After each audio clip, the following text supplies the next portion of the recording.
அனைவருக்கும் வணக்கம். நான் உங்கள் சாந்தி பேசுறேங்க. இன்றைய பதிவுல நாம என்ன பார்க்க போறோம் அப்படின்னா, நாளை பௌர்ணமி அன்று இந்த தண்ணீரை வீடு முழுவதும் தெளியுங்கள், பணத்தடை பணத்தோஷம் நீங்கும்னு சொல்லியிருக்கேன். அப்பேற்பட்ட ஒரு தண்ணீர் பரிகாரத்தை தான் நம்ம இந்த பதிவுல பார்க்க போறோம். அதை எப்படி செய்யணும் அப்படிங்கிறத பத்தி இந்த பதிவுல நாம தெளிவாக பார்க்கலாம். வாங்க வீடியோக்குள்ள போகலாம். இப்போ பார்த்தீங்கன்னா, நாளைய தினம் நம்மளுக்கு பௌர்ணமி வருகிறது. வைகாசி மாதத்துல வரக்கூடிய இந்த பௌர்ணமி ரொம்ப ரொம்ப விசேஷம். செவ்வாய்க்கிழமையோடு நம்மளுக்கு பௌர்ணமி அப்படிங்கிறது வருகிறது. அதனால நாளைய தினம் எக்காரணத்தை கொண்டும் யாருமே தவற விட்டுறாதீங்க. நாளைய தினம் பார்த்தீங்க அப்படின்னா, நம்ம வீட்டில் எப்பொழுதும் பார்த்தீங்கன்னா பணம் தங்க வேண்டும் அப்படின்னா, நாளைய தினம் பௌர்ணமி அன்று இந்த எளிய ஒரு பரிகாரத்தை மட்டும் செய்யுங்கள். நிச்சயம் உங்க வீட்டில் இருக்கக்கூடிய பணத்தடைகள் பணத்தோஷங்கள் நீங்கும். பணம் அப்படிங்கிறது இந்த காலகட்டத்தில் நம்மளுக்கு ரொம்பவே முக்கியமான ஒரு பொருள். ஒருவர்கிட்ட எவ்வளவு பணம் இருக்குது அப்படிங்கிறத வச்சுதான் அவருக்கு மரியாதை அப்படிங்கிறதையே கொடுக்கப்படுகிறது. அப்பேற்பட்ட பணம் நம்ம வீட்டில் தாராளமாக புழங்கணும், நம்ம வீட்டில் வீண் விரய செலவு இல்லாமல் பணம் தங்கணும் அப்படின்னா, முதல்ல நம்ம வீட்டில் இருக்கக்கூடிய பணத்தடைகள் பணத்தோஷங்களை நீக்கணும். அதை எப்படி நீக்கலாம் அப்படின்னு பார்த்தீங்கன்னா, அதற்கு ரொம்ப ஒரு சிறந்த நாள் அப்படின்னா இந்த பௌர்ணமி. பௌர்ணமி நாளில் நம்ம இதை செய்யும்போது நம்மளுக்கு கூடுதல் பலனளிக்கக்கூடியதாக இருக்கும். யாருக்கு தாங்க பணம் தேவையில்லை? எல்லாருக்கும் பணம் தேவை. அப்ப எல்லாருமே இந்த ஒரு எளிய பரிகாரத்தை மட்டும் செய்யுங்க. 10 ரூபாய் கூட செலவே ஆகாது. நம்ம வீட்டில் இருக்கக்கூடிய எளிய பொருட்களை வச்சுதான் இந்த பரிகாரத்தை நாம செய்ய போறோம். அதனால கண்டிப்பா இது ஒரு பண விரயமோ நேர விரயமோ மூட நம்பிக்கையோ கிடையவே கிடையாதுங்க. ஏன் அப்படிங்கிறத முழுசா வீடியோ பார்த்து தெரிஞ்சுக்கோங்க. இப்போ எப்படி இந்த பரிகாரத்தை செய்ய வேண்டும் அப்படின்னா, மாலை நேரத்துல நம்ம வழிபாடுகள் அனைத்தையுமே முடித்த பின்பு ஒரு 7:30 ஒரு 8:30 மணிக்குள்ள இந்த பரிகாரத்தை செய்யுங்க. எப்படி செய்ய வேண்டும் அப்படின்னா, இதற்கு ஒரு கண்ணாடி கிளாஸ் நம்மளுக்கு கண்டிப்பா தேவை. கண்ணாடி கிளாஸ் தான் யூஸ் பண்ணணுங்க. அதையும் ஞாபகத்தில் வச்சுக்கோங்க. எவர் சில்வராக இருந்தாலும் சரி, இல்லை வேற உலோகத்திலாக இருக்கக்கூடிய கிளாஸுக்கு அந்த அளவுக்கு பவர் கிடையாது. எதுவுமே இல்லை அப்படிங்கிற பட்சத்தில் நீங்கள் ஒரு சில்வர் கிளாஸ் எடுத்துக்கோங்க. ஆனால் முடிந்த வரைக்கும் கண்ணாடி கிளாஸையே நீங்கள் பயன்படுத்திக்கோங்க. அதில் நல்ல தண்ணீரை நிரப்பிக்கோங்க. நிரப்பிட்டு இப்போ நான் சொல்லக்கூடிய ஒவ்வொரு பொருளையும் அந்த தண்ணீரில் போட்டுட்டே வாங்க. முதல்ல பார்த்தீங்கன்னா மஞ்சள் தூள், அடுத்தது பச்சை கற்பூரம், ஏலக்காய் 3, ஜவ்வாது கொஞ்சமாக, அதெல்லாம் போட்டுட்டு உங்களுடைய வீட்டிற்கு வெளியில வந்துருங்க.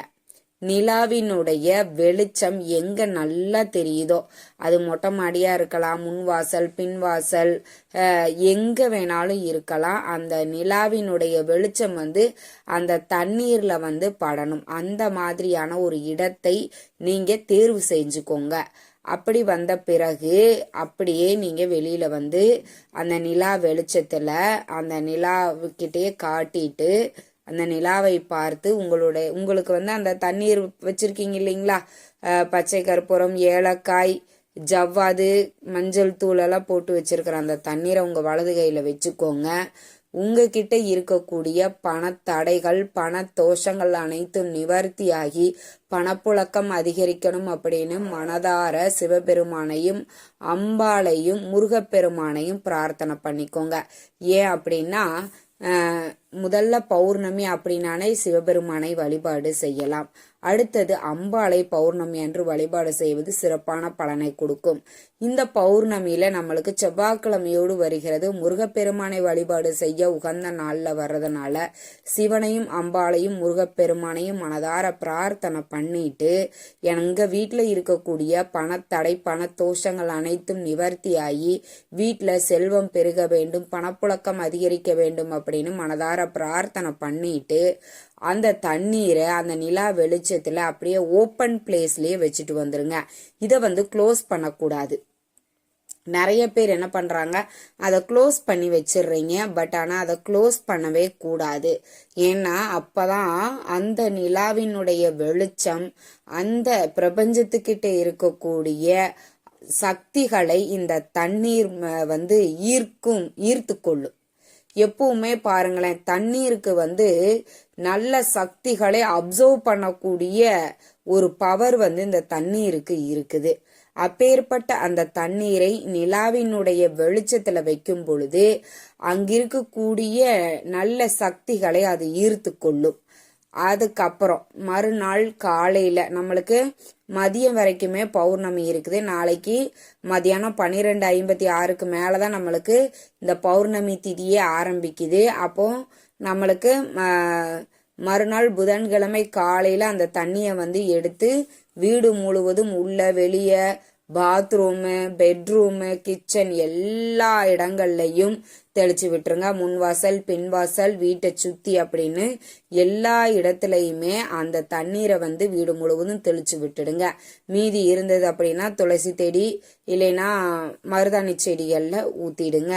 இந்த மாதிரி பௌர்ணமி நாள்ல இதை செஞ்சுக்கிட்டே வாங்க. கண்டிப்பா உங்க வீட்டுல இருக்கக்கூடிய பணத்தடை, பணத்தோஷங்கள், கெட்ட சக்திகள், தீய ஆற்றல்கள் அனைத்துமே நீங்கும். இது பௌர்ணமி நாள்ல நாம செய்யக்கூடியது. நாளைய தினம் இரவு முழுவதுமே பௌர்ணமி இருக்குது. அப்ப அந்த இரவு முழுவதும் இந்த பிரபஞ்சத்துக்கிட்ட நான் எப்பவுமே சொல்றேன், பௌர்ணமி திதிகள்ல இந்த பிரபஞ்சத்துக்கிட்ட சக்திகள் நிறைஞ்சு இருக்கும். அப்ப நம்ம என்ன பண்ணணும் அப்படின்னா, நாம அதிகாலையிலேயே எழுந்திருச்சு ரொம்ப சீக்கிரமாகவே நாம எழுந்திருச்சு இந்த பிரபஞ்சத்துக்கிட்ட நம்ம என்ன கேட்டாலும் இந்த பிரபஞ்சம் நம்மளுக்கு அதை கொடுக்கறதுக்கு தயாரா இருக்குது. ஆனா நாம கேட்கறது கிடையாது. கண்டிப்பா நீங்க இந்த பௌர்ணமியில கண்டிப்பா அதை நீங்க செஞ்சு பாருங்களேன். உங்க வீட்டுல பணம் பெருகுவதை நீங்க கண்கூடாக பார்க்கலாம். பணம் எப்படிமா பெருகும்? இந்த எளிய பரிகாரத்தை செஞ்சுட்டு வீட்டிலேயே உட்கார்ந்துக்கிட்டா பணம் பெருகிருமா அப்படின்னா அப்படி கிடையாது. நீங்க செய்யக்கூடிய முயற்சிகளை செய்து கொண்டே இருக்க வேண்டும். அது என்ன பண்ணும் அப்படின்னா, நீங்க ஒரு வேலைக்கு போறீங்க அப்படின்னா ப்ரமோஷனோ இன்க்ரிமெண்ட்டோ உங்களுக்கு கிடைச்சு அதன் மூலமா நீங்க பணம் உங்களுக்கு பெருகும். இல்லைன்னா இப்ப பாத்துக்கிட்டு இருக்கிற வேலையை விட அதிகப்படியான சம்பளத்துக்கு உண்டான வேலை உங்களுக்கு கிடைக்கும். ஓன் பிசினஸ் பண்றீங்க அப்படின்னா புதிய புதிய கஸ்டமர் மூலமாக உங்களுக்கு வருமானம் அதிகரிக்கும். அதன் மூலமாக பணம் பெருகும். இப்படித்தான் உங்களுடைய வாழ்க்கை என்னவோ அதன் முறைப்படி அந்த பணம் உங்களுக்கு ஒரு வழி இல்லாமல் 4 வழி. நான் 4 பிசினஸ் பண்றேன், 4 பிசினஸ்லயும் லாபம் கிடைக்கும். அப்ப நாம என்ன செய்யணும்னா, நம்ம முயற்சியை அதிகப்படுத்தணும். இந்த பரிகாரத்தை செய்து நீங்கள் செய்யக்கூடிய முயற்சிகளை செய்து கொண்டே இருங்கள். அந்த முயற்சியல்ல வெற்றி பெற்று வருமானம் அதிகரிக்கக்கூடிய வேலையை இந்த பரிகாரம் செய்யும். கண்டிப்பா நீங்க இதை ட்ரை பண்ணி பாருங்க. பௌர்ணமி அன்று நிச்சயம் இதை செஞ்சீங்க. அதனாலதான் பௌர்ணமி அன்று இரவு நேரங்கள்ல கிரிவலம் செல்லணும்னு சொன்னாங்க. ஏன்னா அந்த நிலா வெளிச்சத்தினுடைய நல்ல அதிர்வலைகள் நம் உடம்பின் மீது படும். அப்ப நீங்க கிரிவலம் போகும் பொழுது அது நல்ல ஆற்றல் உங்களுக்கு மேலிருந்து உங்களுக்கு கிடைக்கும். அப்படிங்கறதுனாலதான் முன்னோர்கள் பௌர்ணமி அன்று கிரிவலம் போக சொன்னாங்க.